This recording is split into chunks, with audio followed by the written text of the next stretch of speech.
Welcome back to another episode of Rock Boys Football, an episode that I've been fired up to do for the last couple of weeks, just haven't gotten the opportunity to do it because Miami continues to make some spring portal window additions.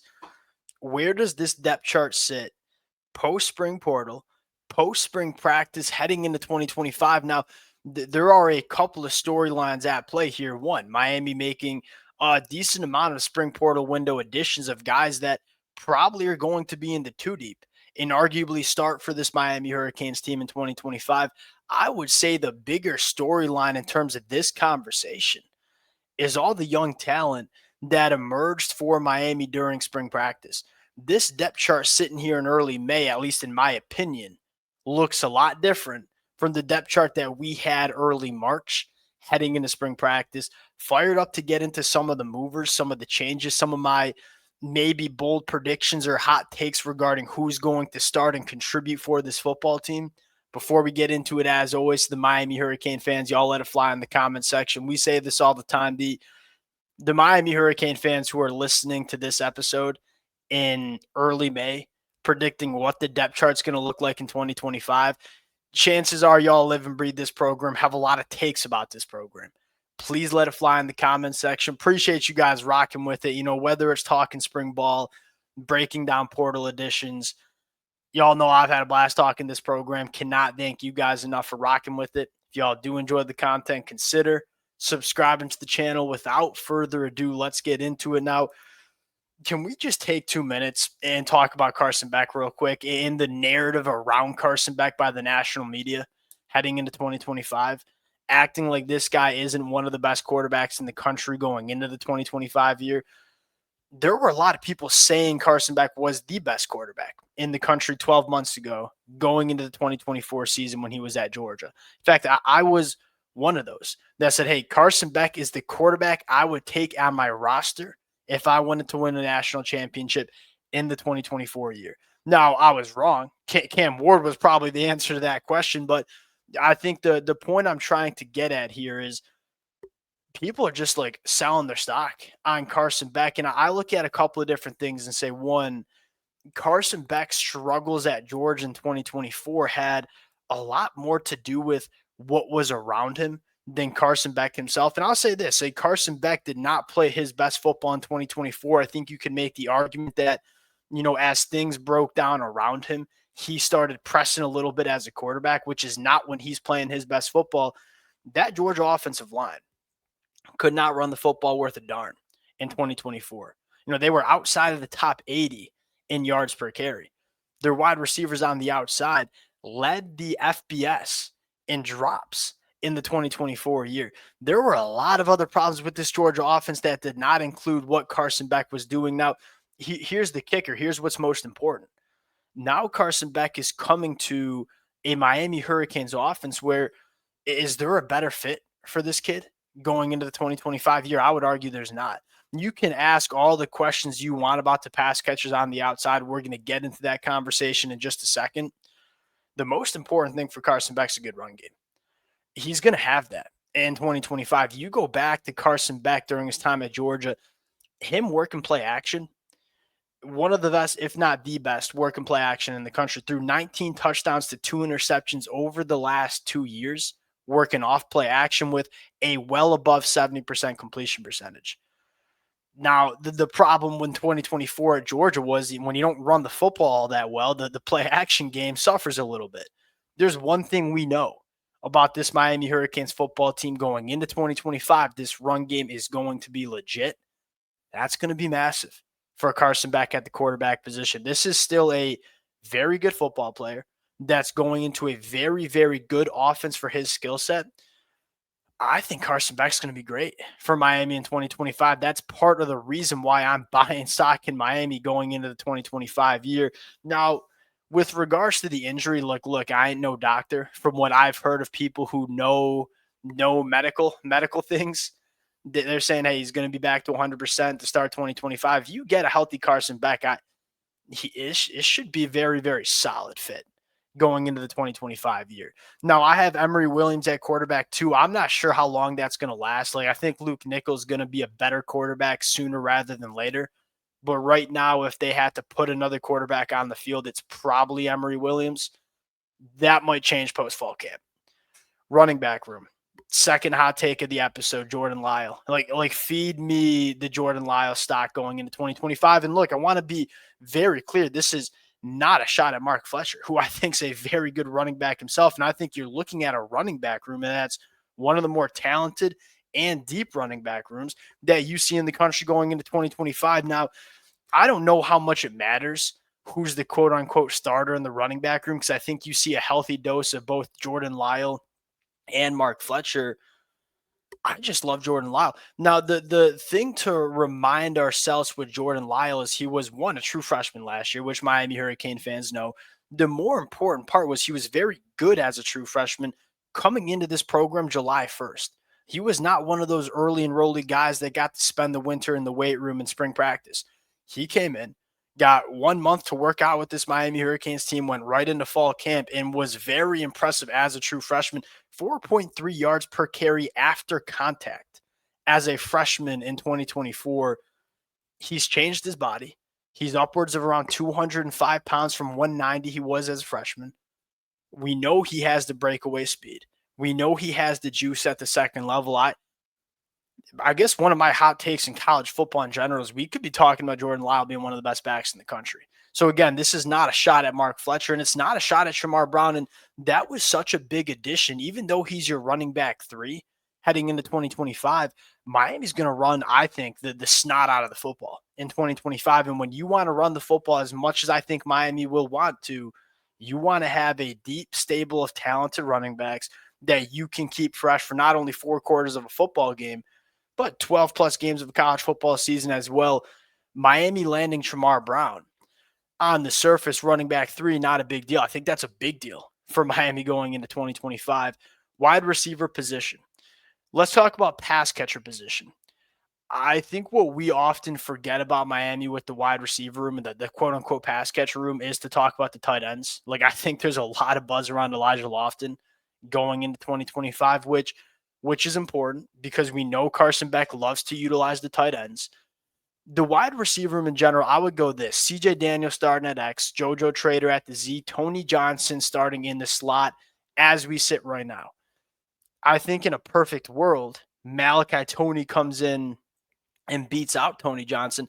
I think the Tony Johnson addition was sneaky, pretty dang important, just to have a veteran slot wide receiver that you know can do everything Shannon Dawson is going to ask. Now, again, if Malachi Tony beats Tony Johnson out, all the power to Malachi Tony or Ray Joseph going into 2025, but you've made sure that slot wide receiver position is going to be solid going into 2025.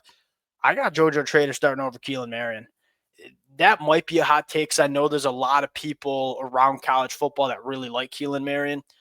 Well, I freaking really like JoJo Trader, and it sounded like he was arguably the best wide receiver in this room during spring practice. Is there question marks about the wide receiver room because it's not filled with, proven commodities? Yes. I will say this, it's a talented room, and Miami did a nice job getting some experienced pieces. 2 weeks ago, Miami's too deep in the wide receiver room was pretty much filled with true freshmen and redshirt freshmen. You got a little bit more experience, and I think that's really good. We got to add Nikar back into the depth chart as well. I will do that post this episode. Offensive line. I think the only position battle we're going to see is at left guard. Matt McCoy, Ryan Rodriguez, maybe Samson Okunlola. I'm going to go Matt McCoy because I think he fits what Miami wants to do. Look, apparently Ryan Rodriguez had a really good spring practice, but I look at what's going to be the DNA of this football team in 2025. It's big bodies, moving little bodies off the line of scrimmage and running the football. Ryan Rodriguez, I think, is solid guard, but a little bit smaller.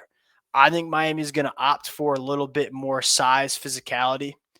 I think that's what Matt McCoy brings. So I'm going to go Markel Bell left, who I think we could be talking about this kid as a top 50 pick in a couple of months. Markel Bell, left tackle, Matt McCoy, James Brockemeyer, Inez Cooper, Francis Maui Noah.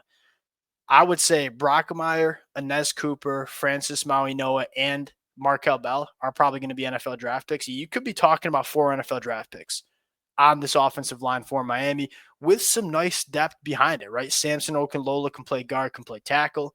Tommy Kinsler, a guy they like as well. This offensive line, especially if it stays healthy, should be one of the better offensive lines in the country in 2025. Now, defensive side of the football, here is what I have cooking here. I want to start with this. The defensive line to me is the unit on this football team that I think has the biggest impact on where this Miami Hurricanes team can go in the 2025 year. It's going to be a solid unit. Can it be an elite unit? If it's an elite unit, which I think it can be, that kind of changes how you view this Miami Hurricanes team. Now, I think the starting four, Ruben Bain and Akeem Mesidor out on the edge, Justin Scott, David Blay on the inside. I think Ahmad Moten is probably that third interior defensive lineman that gets rotated, potentially even starts. Ahmad Moten is a very good football player. Hayden Lowe, as a true freshman, like how good is he going to be? We heard all the right things from this kid coming out of spring. Can he be Ruben Bain caliber good in 2025 as a true freshman? I don't think that's outside the question. We saw some really intriguing things from Marquise Lightfoot late in spring practice for Miami as well. It's blue chip city on this defensive line. Like 4 or 5-star caliber guys that were, a lot of them were top 100 national kids. I look at this unit and say the upside to this unit is immense. And if you get that upside in 2025, kind of changes the way you look at Miami. It's going to be a solid football team. Can it be a great football team that makes a run in the playoffs? This defensive line is probably the conversation you're looking at. It's so important. I mean, you look at Ohio State last year, Michigan in 2023, the Georgia teams in the early 2020s. All of those teams won national championships in different ways. They all had elite defensive lines, though. Can this Miami Hurricanes defensive line be elite? There's maybe a little bit of question in terms of the depth in the middle of the defensive line. You know, outside of Justin Scott, David Blay, and Ahmad Moten, it's some question marks. What does Artavius Jones look like? What does Donta Simpson look like, who sounded like he's going to be a freshman that plays? That's probably the storyline to monitor going into fall camp. Linebacker room. Now, Motore is still out there. Sounds like he could be trending to Miami. I think that'd be a really good addition, especially if you get the 2023 version of Motore. But I'm looking at it and saying Kamal Bonner and Wesley Bissain are probably my starting off-ball linebackers. Two really athletic kids that can go sideline to sideline and play in space. Then you have a veteran in Jalen Alderman. I think you have a guy in Bobby Pruitt who is emerging. You got a couple of young guys, Bobby, Popo, even Kellen Wiley, that could be pushing. I think the linebackers that you feel most comfortable trotting out against Notre Dame, probably Kamal Bonner and Wesley Bissain. The secondary, there's a lot of different ways this could look. I think you know who your boundary cornerbacks are, who are the starters, right? OJ Frederick and Xavier Lucas. I think Damari Brown and Keontae Scott are going to battle it out for nickel. That cornerback room between the boundary cornerbacks and the nickel, infinitely better than what Miami was trying out there last year. Like that should be a pretty dang good unit for Miami. Then you go to safety, Zachariah Poyser, Jacoby Thomas, probably your day one starters.